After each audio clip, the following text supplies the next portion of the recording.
Good afternoon. Welcome to UMFS Live. My name is Nate, and this is our second episode of our second season. Every week we bring you a different guest from in and around UMFS. This week we're going to be joined by Brandi, who I'm dialing into the room right now. So let's just wait 1 second and see if we can get her here.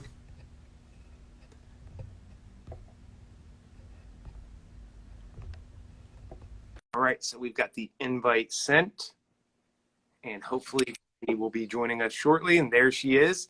Hey, good afternoon, Brandi. Thank you for joining us. Yeah, absolutely.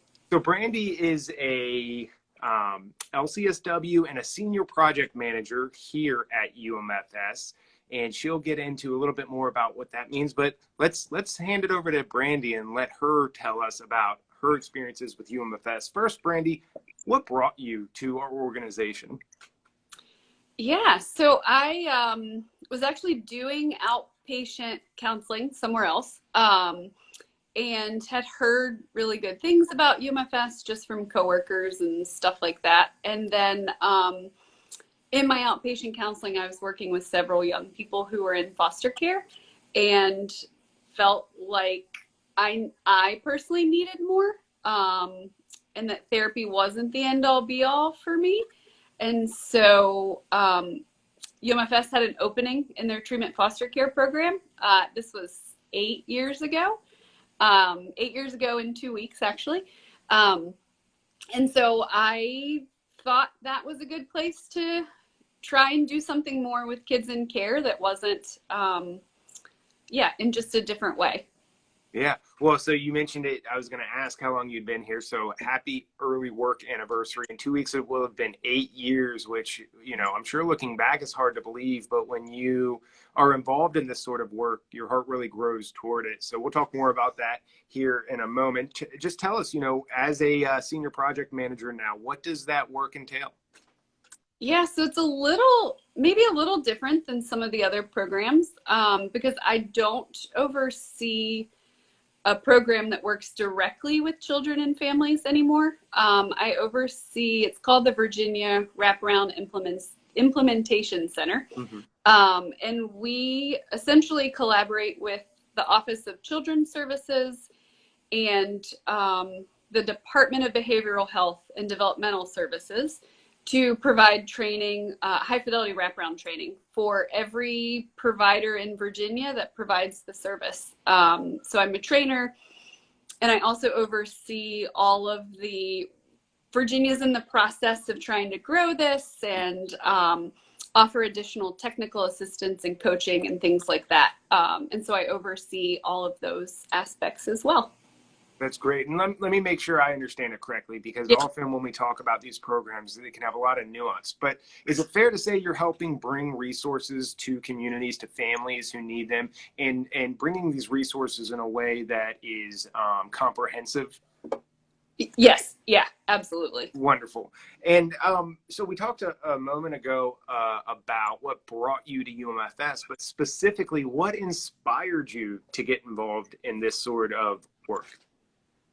So it's kind of funny. I sort of ended up in social work. I like to say on accident. I originally was going to school. I thought I was going to be an elementary education teacher, and I did my first little bit of classroom experience and realized that 20 little minds at a time was not for me. And so I went to my advisor at the time and said, I just need a degree.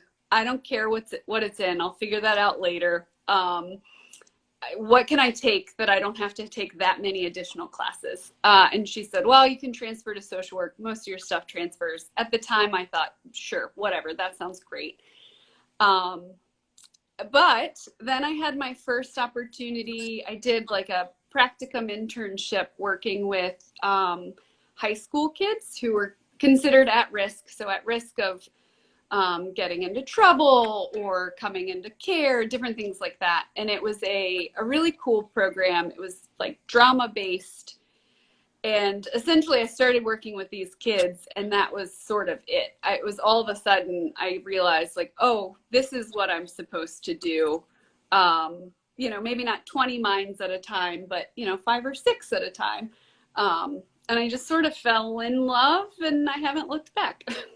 Well, I think, it's telling that you've been at UMFS for 8 years. You've been doing this work for 8 years, but also for me, hearing that story for the first time, the desire to be a teacher at one point and then moving into another service position, it's not all that far off. It seems to me like you have a calling to help others, and that's exactly where you've landed. So thank you for sharing that with us. And with that, thinking about how sometimes this work, working with young people and their families, it can be difficult. So Brandi, what keeps you coming back?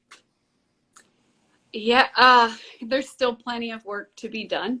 I think it was maybe Adelaide you interviewed a few weeks ago, and she said, when she graduated, she thought she would eventually work herself out of a job.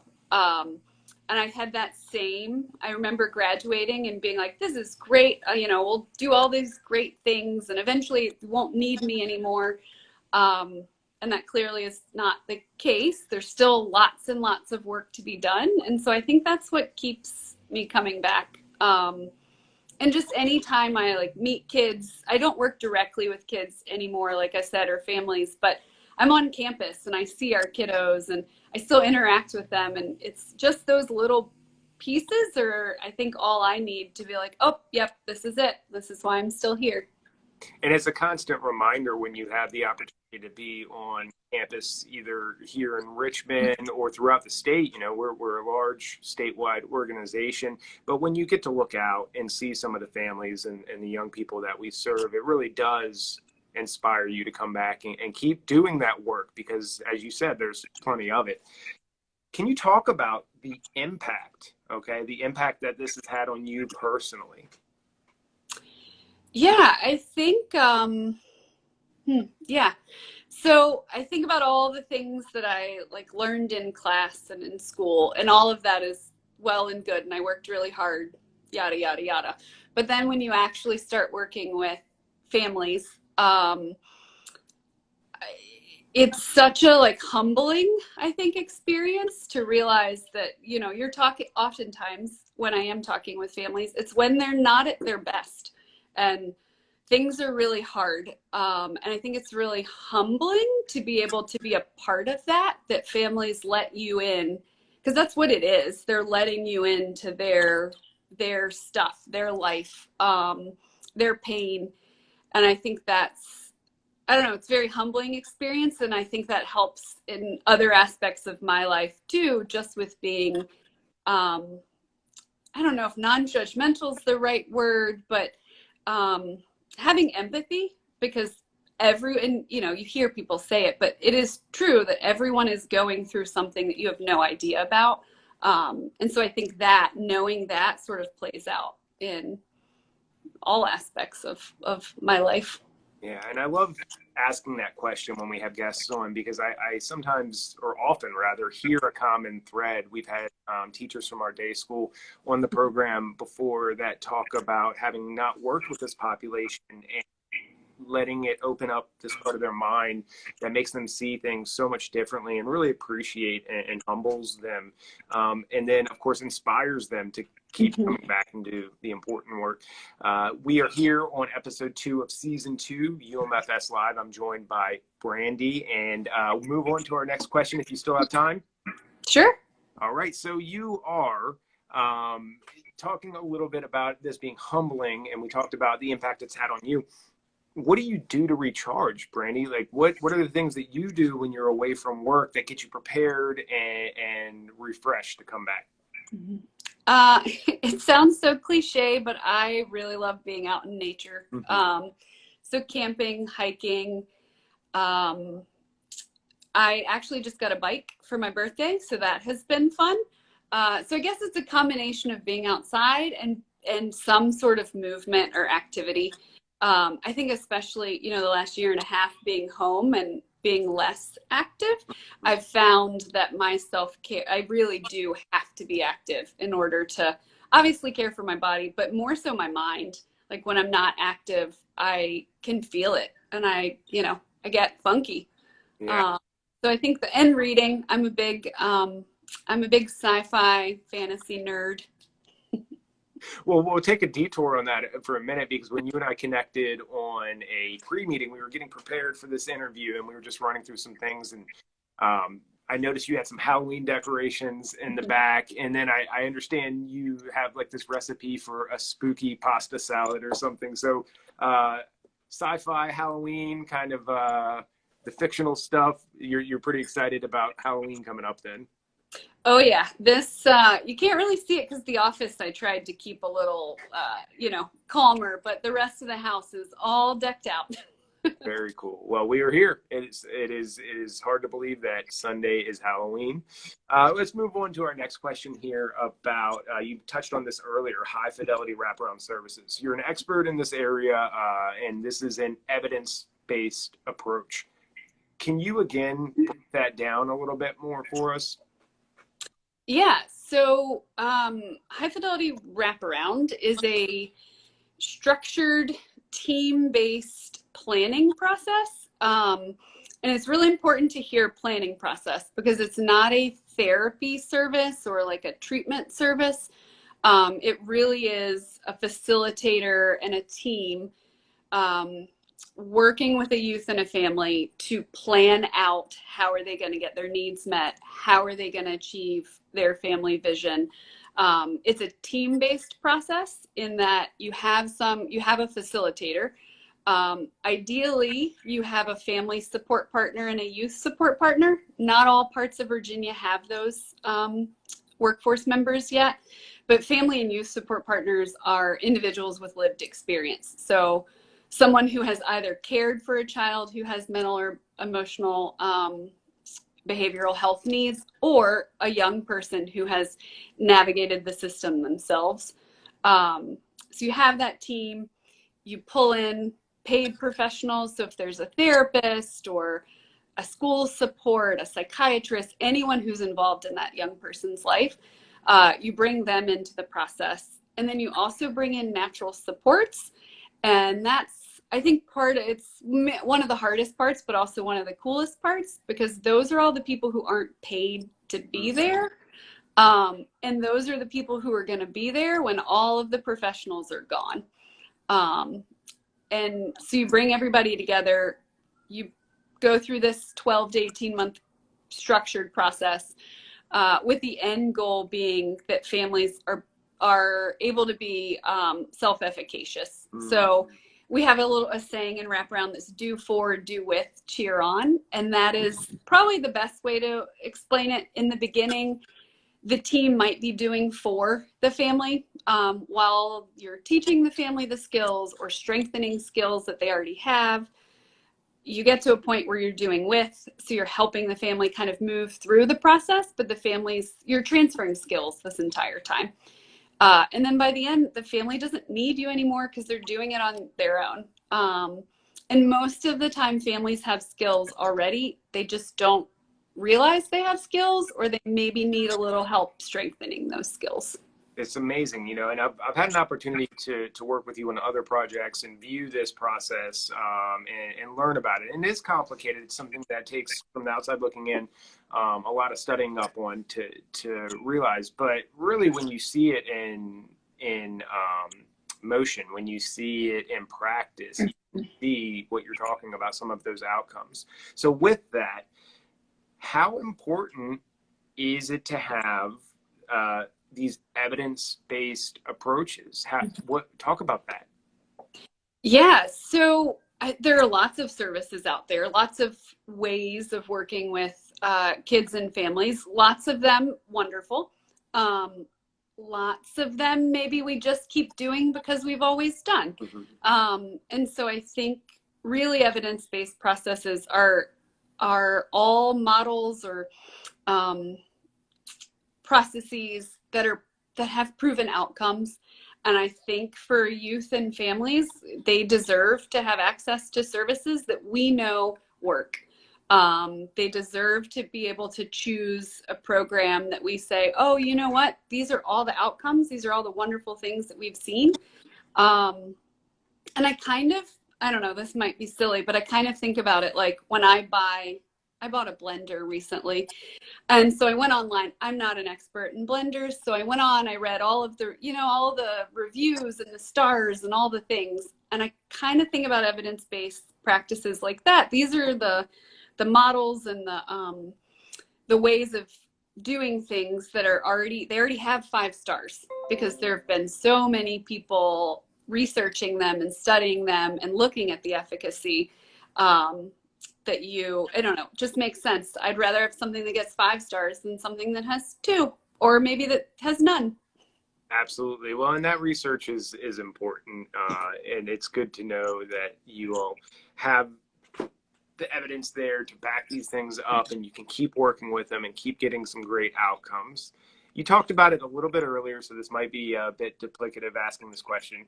You say you hadn't been steered toward this work and enjoyed this work. What else might you be doing? I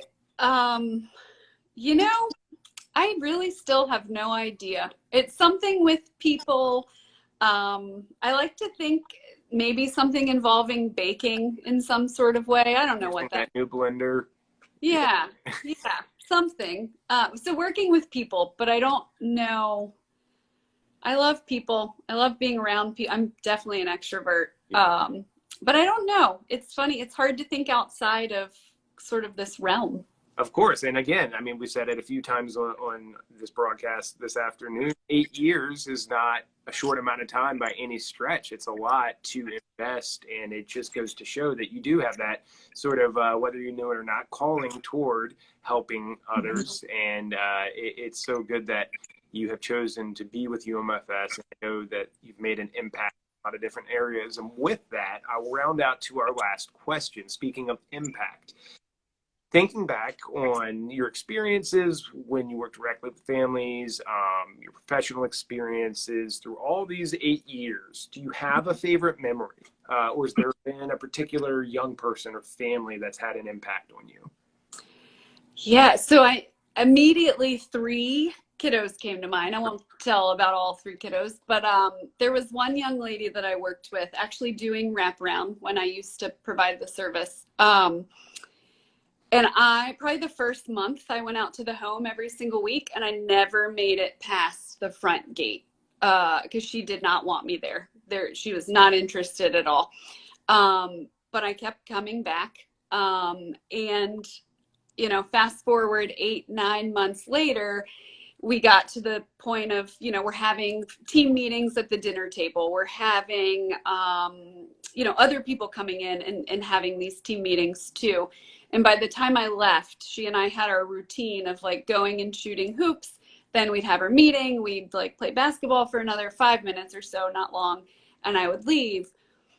But the thing that sticks out the most is that on paper, this kiddo was, delinquent, and I'm using air quotes on purpose, like delinquent and a scary kid. Yeah. And really, she was a child who'd suffered so much grief and so much loss and so many traumatic things. And I think that just always sticks in the back of my head. And I don't know, like at the end of the day, she was just a kid who'd been dealt a lot of really crappy hands. And behavior expresses a need, something we'll, hear all the time at UMFS, but kind of remembering like even some of those things that feel scary, or they're expressing something. And so like, how do you dig deeper and figure out what it is? Well, and we hear that often. It is affirming, because you said nine months from A to B before you got to a point where you were sitting down. And I mean, to so many people who are unfamiliar with the sort of experiences that young people may have dealt with, like in this young person situation, that is just a matter of the circumstance. It takes that long to reach that child and meet them where they are, I think, is another thing we talk about a lot in our work. And I think it's so great to hear that firsthand experience from you, where you have that patience, but you also have that investment to make sure that you can reach that person. And what a great story to share with us. So appreciate that, and appreciate you being a guest on UMFS. Yeah. Brandi, this has been wonderful. Everyone who's tuned in live and everyone who's going to watch later when we post this on our social channels, remember we're here pretty much every week and we'll have a different guest. You can follow us on Facebook as well. And of course, we're here on Instagram. Don't forget to visit umfs.org. We recently updated and rolled out a brand new website. So visit us there as well. And we will see you next time on UMFS Live. Thank you, Brandi. Have a good day. Thanks, Nate.